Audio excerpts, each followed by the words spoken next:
ক্ষমতার কেন্দ্র থেকে হঠাৎ করেই রাজনৈতিক অনিশ্চয়তার অন্ধকারে পতিত হয়েছেন আওয়ামী লীগের প্রভাবশালী নেতা ও সাবেক মন্ত্রী ওবায়দুল কাদের।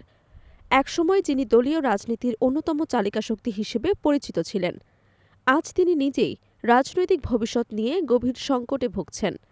সময়ের নির্মম বাস্তবতায় দিশেহারা এই নেতাকে ঘিরে সম্প্রতি একটি বিশেষ প্রতিবেদন প্রকাশ করেছে দেশের জাতীয় একটি গণমাধ্যম। প্রতিবেদনে ঘনিষ্ঠ সূত্রের বরাতে দাবি করা হয়, বর্তমানে ভারতের কলকাতার নিউ টাউন এলাকার একটি বিলাসবহুল ফ্ল্যাটে দিন কাটাচ্ছে ওবায়দুল কাদের।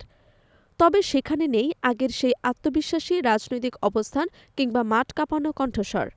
বরং অনিশ্চয়তা, হতাশা এবং ক্ষোভই নাকি তার বর্তমান মানসিক অবস্থার প্রধান বৈশিষ্ট্য।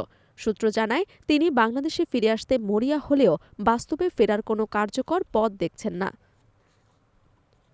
প্রতিবেদনে আরও বলা হয়, ওবায়দুল কাদেরের বিশ্বাস অনুযায়ী ভারত কিংবা যুক্তরাষ্ট্রের মতো প্রভাবশালী রাষ্ট্রগুলোর ওপর যে রাজনৈতিক ভরসা এতদিন করা হয়েছিল তা কার্যত ভ্রান্ত প্রমাণিত হয়েছে।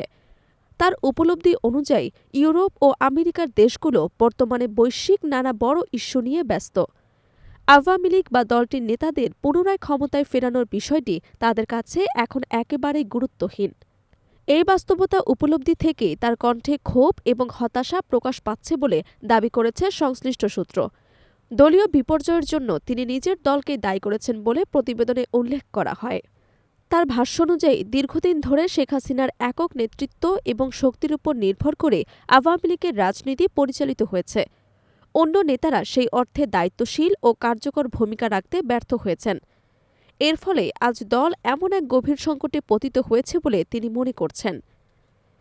কার্যত নিষিদ্ধ হবার পর আওয়ামী লীগের পুনরায় ঘুরে দাঁড়ানোর সম্ভাবনা নিয়েও ওবায়দুল কাদের সংশয় প্রকাশ করেছেন বলে প্রতিবেদনে দাবি করা হয়।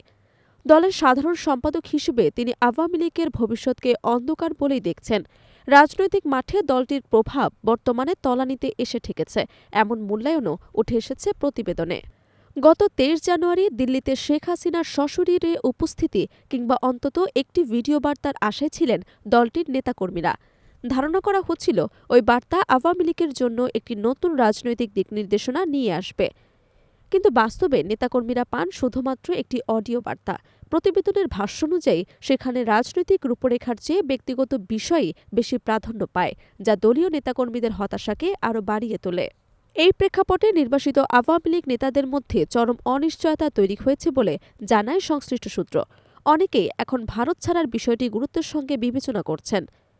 কানাডা কিংবা অস্ট্রেলিয়ায় স্থায়ীভাবে চলে যাওয়ার সম্ভাবনা খতিয়ে দেখা হচ্ছে।